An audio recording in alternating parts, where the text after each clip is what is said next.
You will hear a telephone conversation about a car insurance claim. You have 30 seconds to look at questions 1 to 5.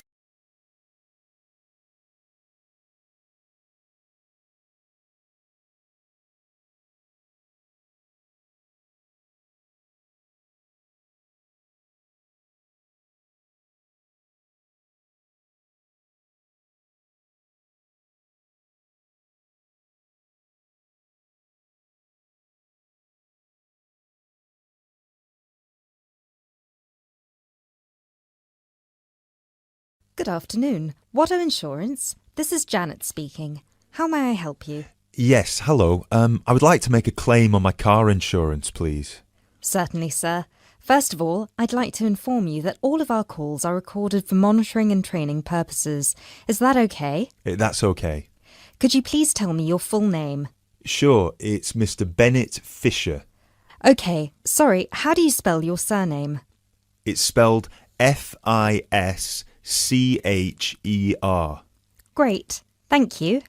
I see that you have taken out a third-party fire and theft premium with us on a 2013 light blue Volkswagen Passat. Is that okay? Yes, well, almost. The colour is not light blue, it's light green. Okay, thank you for updating your information with us. What is the nature of your claim with us today? Last weekend, I had driven up to York on business and left my car in a monitored car park. However, it was only monitored until 8 p.m, and I did not return to collect it until 9:30 p.m, after which no car park staff were present. When I arrived at the car park, my car wasn't there. It must have been stolen. I see. Were there any valuable items left in your car which could have been seen from outside? Well, I had recently bought quite an expensive radio for my car, but the front panel is detachable, and I always stow it in my glove compartment. So, no, there wouldn't have been anything valuable on display. Okay, Mr. Fisher. Thank you for that information. I'm going to send you some forms through the mail for you to fill in. Before I can do that, I need to ask you a couple more questions. Is that okay? Of course.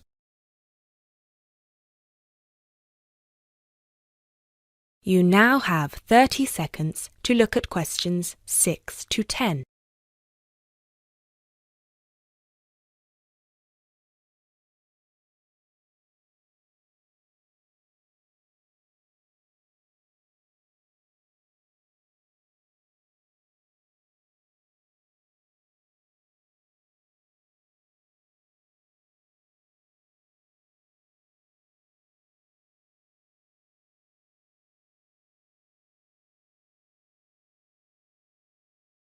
Thanks, Mr. Fisher. First of all, could you let me know your policy number, please? Of course. I have it right here. It's G34C245. G34C245. Thanks. And the type of claim? Shall we say stolen car? Yes, the car was definitely stolen. I reported it to the police immediately. I actually have the report number here if that's of any use. No, not right now. But keep hold of that as we will need to see a copy of the police report eventually. Which police station did you report the offence at? York Police Station. Was it your first time in York? No, but it was the first time I'd driven there. I usually take the train. Were you aware that the car park was only manned until 8 p.m? No, I was not aware of that. Were there any signs put up on the premises that informed car owners of the risks of leaving their cars after normal operating hours? Yes, but they said the car park was going to be guarded until 10 p.m, at which point the entrance is barred so no cars can come in or out. Was any reason given for that sudden change? The police informed me that the staff on duty that night had left on an urgent call.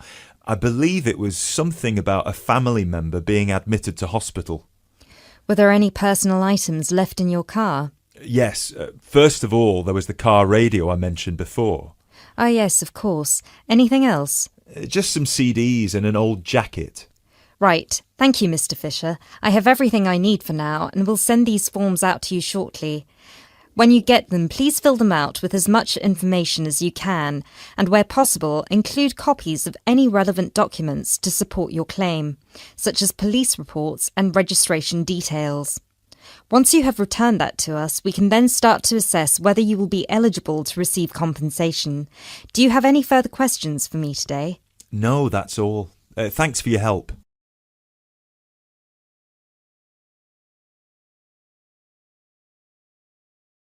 That is the end of part 1. You now have half a minute to check your answers.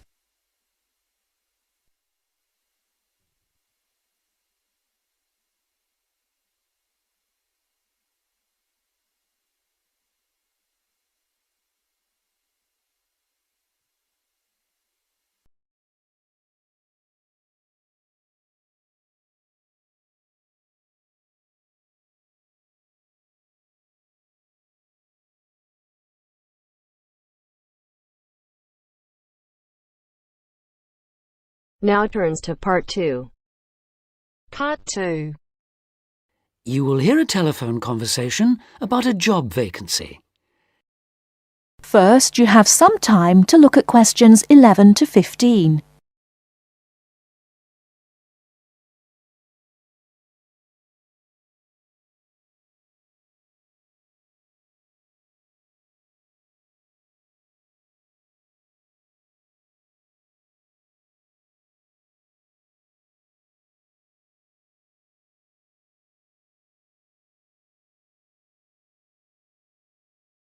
Now, listen carefully and answer questions 11 to 15.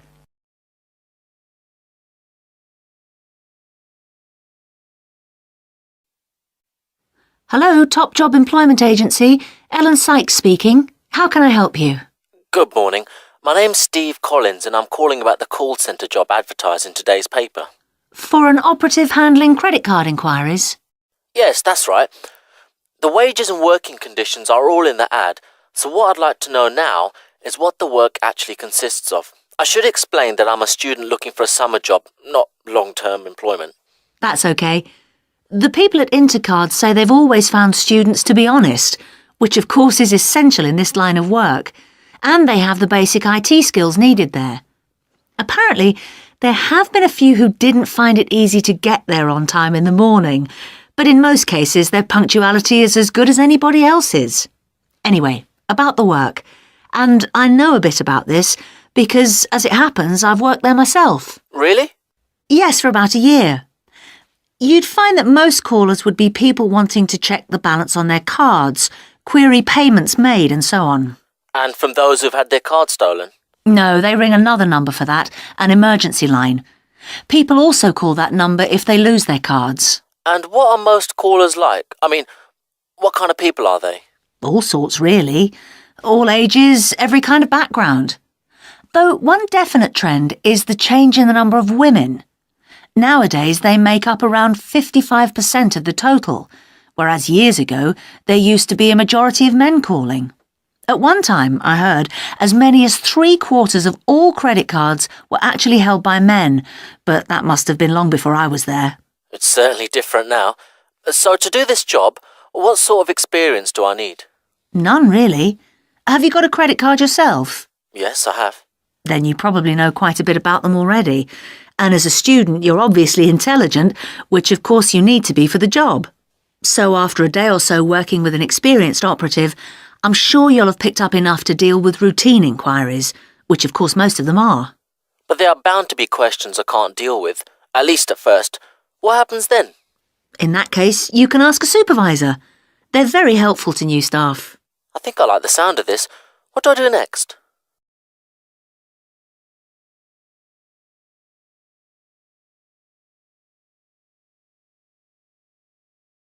Before you hear the rest of the talk, you have some time to look at questions 16 to 20.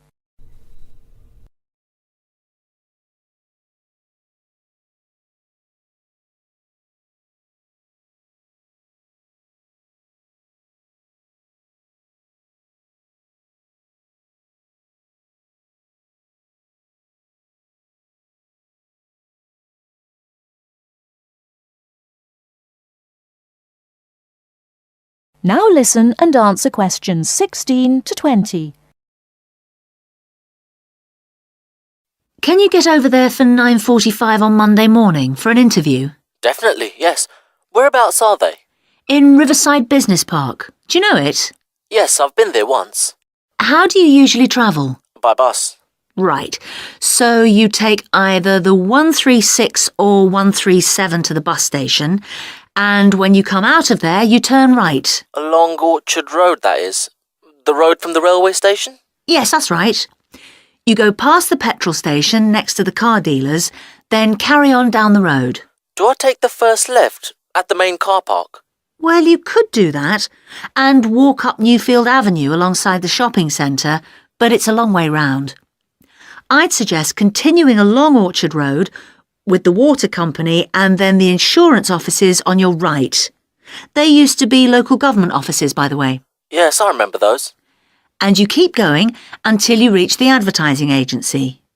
Now, facing that is a small road called Cherry Lane. There's a newspaper office on the corner, and opposite that is a big hotel, so you can't miss it. And how far down that road is it? Well, they aren't actually in Cherry Lane. You walk as far as the next junction and turn right into Armand Drive at the mail centre. Intercard is in the third building on the right, between the airline offices and the shipping company. Fine. I'll be there on Monday. Thanks very much. Bye. Good luck. Bye.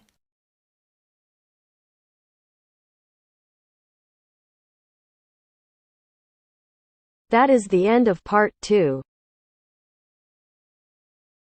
You now have half a minute to check your answers.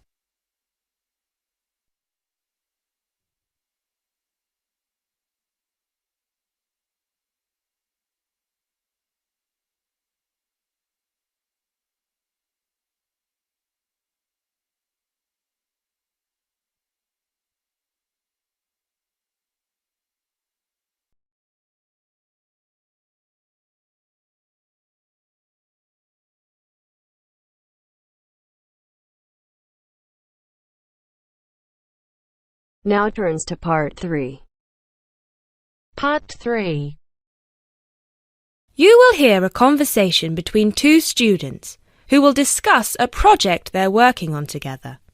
You have 30 seconds to look at questions 21 to 27.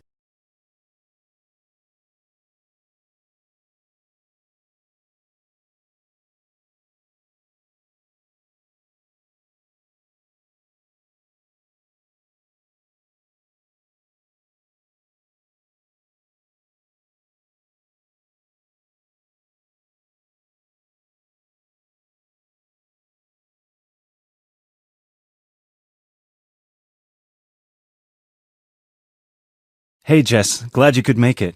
We've got a lot to discuss. Hi, Matt. Yes, sorry I'm a bit late. I did bring all my notes with me.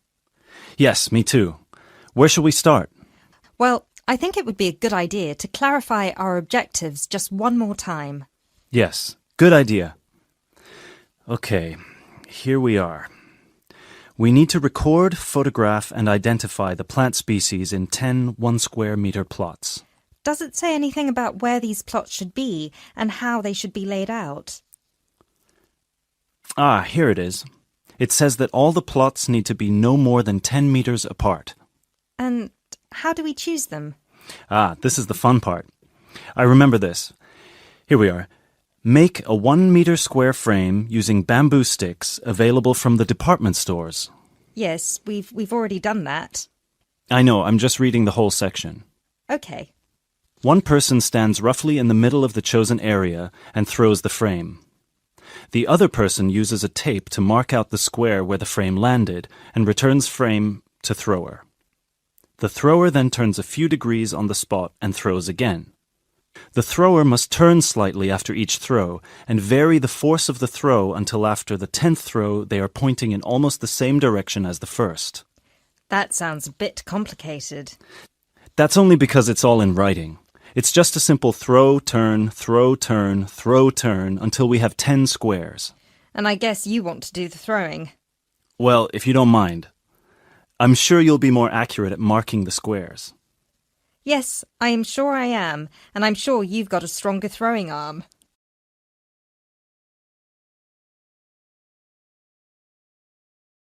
You now have 30 seconds to look at questions 28 to 30.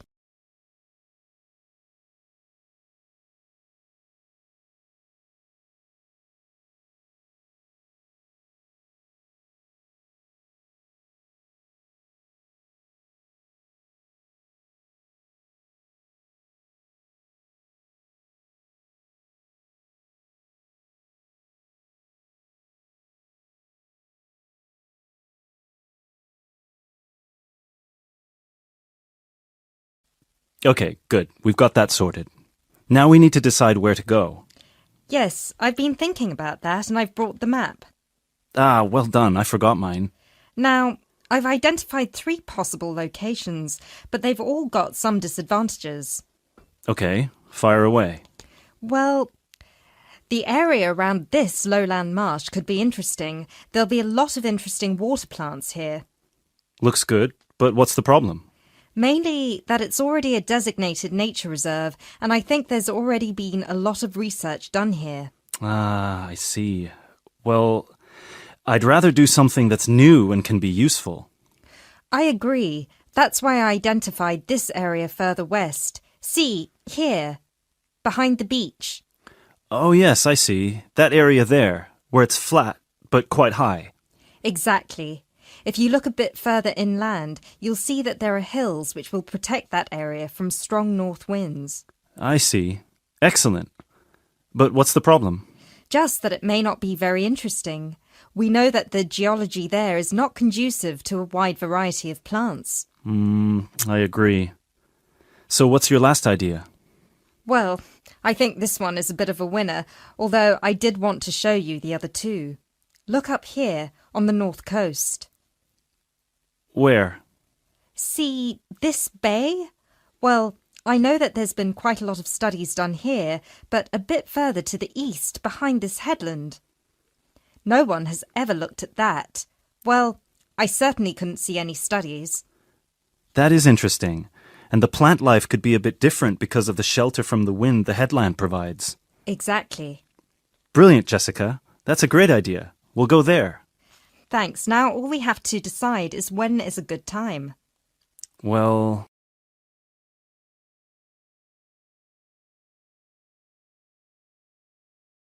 That is the end of part 3. You now have half a minute to check your answers.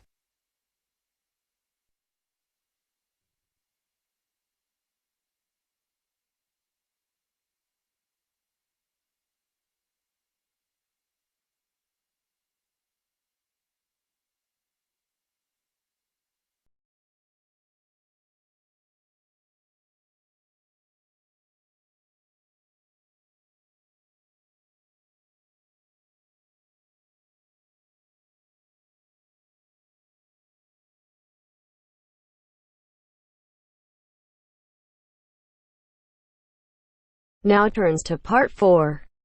Part 4.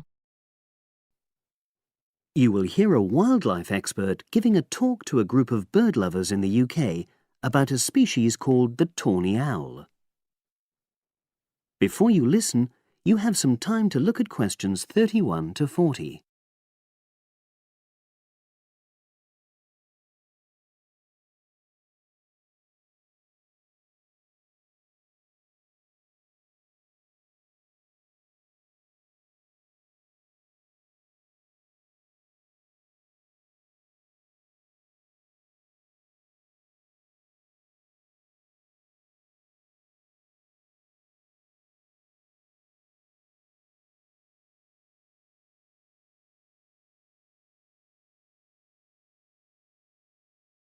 Now listen and answer questions 31 to 40. Good evening, everyone. You're all likely to be familiar with pictures of the tawny owl. Because of all the owl species in the UK, it's actually the most common one. But the chances are that you're more likely to have heard one than actually seen one, as it's also strongly nocturnal. This means that it normally ventures out at night. So, what kind of habitat does the tawny owl prefer? Well, a survey carried out in the 1980s confirmed that this owl is most likely to be found in woodland. If you look at a map of tawny owl distribution across Britain, you'll only see gaps in the treeless marshy areas of eastern England and in some of the more upland parts of northwest Scotland. However, you can sometimes find populations of tawny owls in urban areas too, either in parks or in large gardens. The tawny owl shows some obvious adaptations to its natural habitat. For example, both its wings and its tail are short, which helps it to maneuver through the trees. Also, the bird's plumage is a mixture of brown and grey, and this provides suitable camouflage for when the owl perches up against a tree trunk. Then there are its large eyes.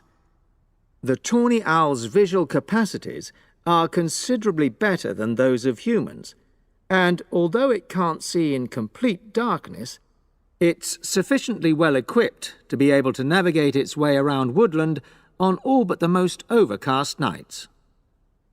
Another factor that contributes to the tawny owl's success as a hunter is its excellent memory of the layout of different areas. If you combine this ability with the owl's strongly territorial and sedentary nature, most populations of tawny owl are sit-and-wait predators, you realize that it has a good opportunity to predict where prey might be found. Finally, as well as having large eyes, the owl's sense of hearing is excellent, and this helps it to locate potential prey as it sits on its perch.